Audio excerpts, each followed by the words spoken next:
If you're sitting in the United States or Europe right now, you've probably never used a Chinese app. But the reality is, if you want to know how the internet will develop, China, the land once known for its cheap ripoffs, has actually become a guide to the future. You know, the internet is the internet. But for China, the internet is more like an intranet. It's largely walled off from the Western world by this incredibly complex system of filters and blocks that we call the Great Firewall. And basically, the Great Firewall blocks any foreign site the Communist Party doesn't think it can control. So that means there is no Facebook, no Twitter, no Google. Instead, what filled the internet vacuum was a generation of Chinese copycats that have grown into huge companies. So for Google, you had Baidu. For YouTube, you had Youku. For Twitter, you had Sina Weibo, and the list goes on and on. It's almost as if the Chinese internet is a lagoon as an aside to the greater ocean of the internet. And in that lagoon, there are these swamp monster apps that bear some resemblance to the creatures in the ocean, but are mutated in some ways because they evolved in a different kind of environment. But things have started to shift in the sense that before, no one outside of the lagoon really cared about the swamp monsters. But now all of a sudden, some of the features they've developed are so amazing that Western apps are trying to copy them. And the greatest example of this is WeChat. WeChat is an example of, for lack of a better word, a SuperApp. It's a Swiss Army knife that basically does everything for you. It's your WhatsApp, Facebook, Skype, and Uber. It's your Amazon, Instagram, Venmo, and Tinder. But it's other things we don't even have apps for. There are hospitals that have built out whole appointment booking systems. There are investment services. There are even heat maps that show how crowded a place is, be it your favorite shopping mall or a popular tourist site. The list of services goes on basically forever. But it's not the variety of things you can do on WeChat that makes it so powerful. It's the fact that they're all in one app. So why does that matter? Hypothetically, imagine you're sitting at home and one day you notice your corgi is dirty. You open WeChat, hit a few buttons, and a few hours later a man shows up at your door with some shampoo and a big vacuum. Your dog gets cleaned and he looks great.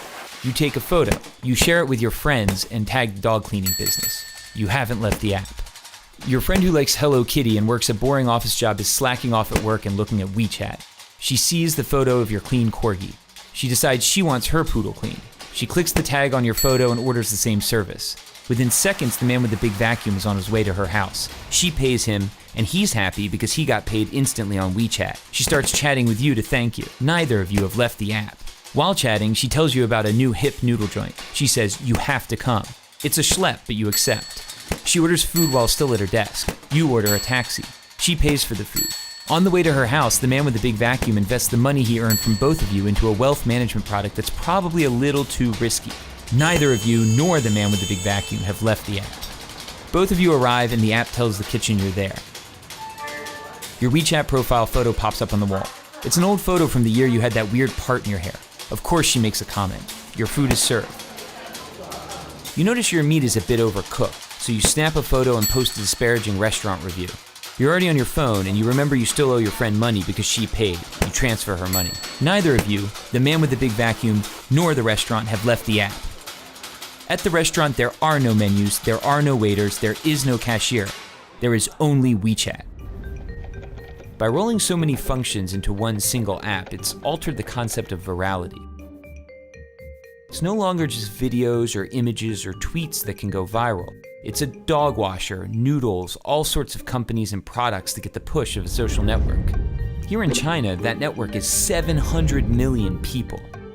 Sounds great, right? Well, it is, but using a single app to find a date, schedule an oil change, or notarize a document also enables WeChat to collect a staggering volume of personal data. They know what you talk about, who you talk about it with, what you read, where you go, why you're going there, who's there, how you spend money when you're online, how you spend money when you're offline. The list goes on indefinitely.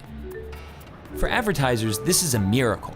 It's the combined data of Facebook, Amazon, Google, and PayPal, all in one place.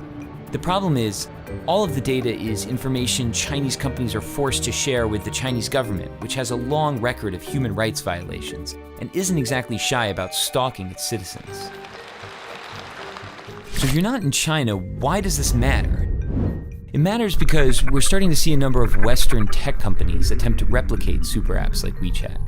For the companies, it's incredibly powerful, and for you and me, it's a convenient and even transformative technology.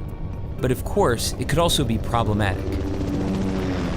Concentrating so much data in so few hands could lay the groundwork for an Orwellian world where companies and governments can track every single movement you make.